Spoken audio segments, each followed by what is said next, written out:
Wish and I are going to demonstrate for you how to put on a 2-clip, 2 hounds brand harness.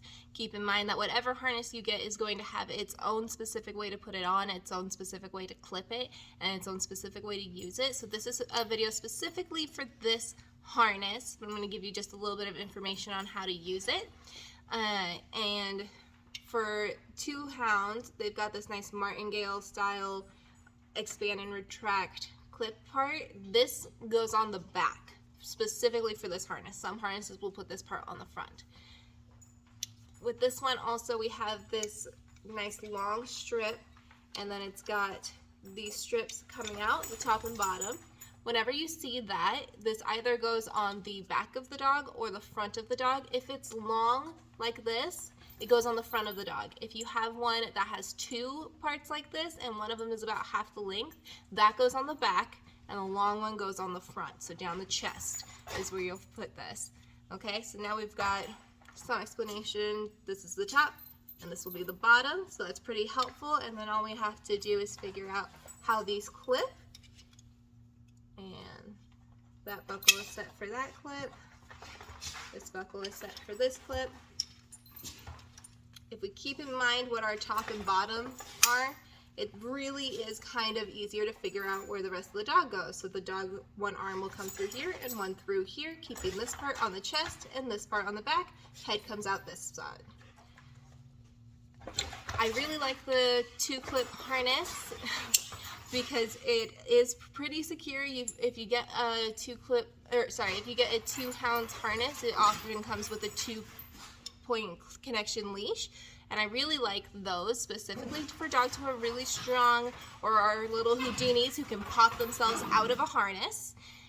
Wish, as you can probably tell, is very, very strong, and she can pop herself out of a lot of harnesses. So for her, I feel safer when I have the 2 clips. It's just an extra bit of security. Keep in mind that no matter what gear you get, it will not stop your dog from pulling. It will not teach them to walk appropriately on the leash. That's your job to do. You're gonna have to train them. They won't automatically do it no matter what the packaging says. Whatever gear you pick is really just for your sense of safety and ability to maintain connection with your dog. Hey you, I know you're bored. I'm talking. Thank you. Good girl. So for Wishbone, I like to have the 2 points of connection. For Ringo, he just needs the little collar. He doesn't really do a lot of pulling, and I feel very secure that what he does have, even if he tried to wiggle away, he wouldn't get out. For her, I like to have a little bit extra gear just to make sure.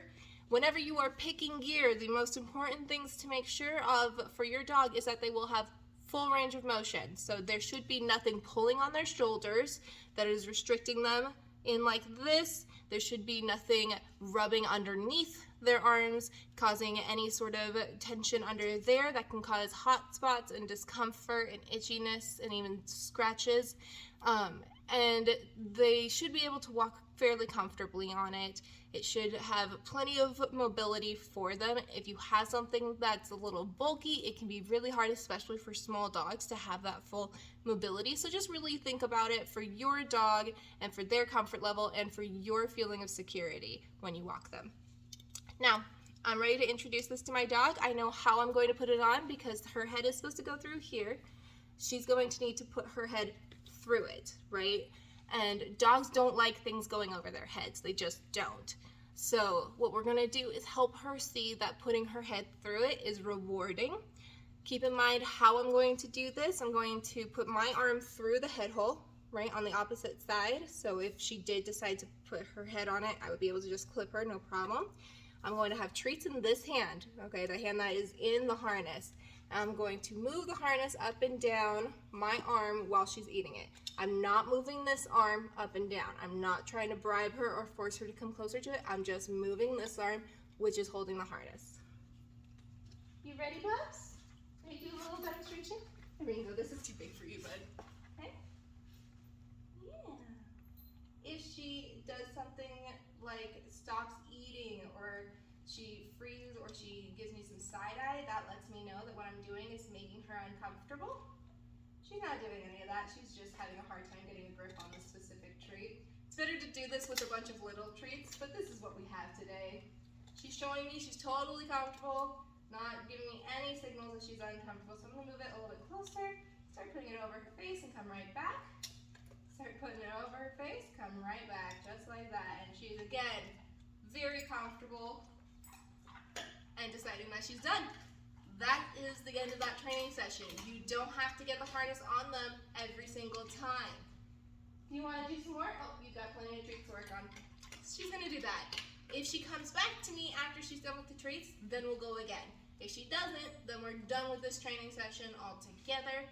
Go at your dog's pace. Meet with them where they're at. You want to go again? And just go from there. Good girl. Yeah. Good job. Yeah. You can see I just put my hand all the way off of it. And she is showing me she's totally comfortable. She's not tucking her tail. She's not moving away. She's not having a hard time eating or anything like that. And when she's doing super well with me having the harness all the way on her, what I will then do, start the treats up here, and then I'll just scatter them on the floor while I buckle the rest of her. Again, if she steps away, if she stops eating, if she turns her head to look at me, I've pushed her too far, and I need to step back. I haven't actually sized this for her, this isn't mine. We okay? Yeah, it's a little tight, so I'm gonna pop that off you right now. But you did so good. You did such a good job. Good girl. Yeah, you can have a treat for that. Okay. And that's how you introduce this harness to your dogs.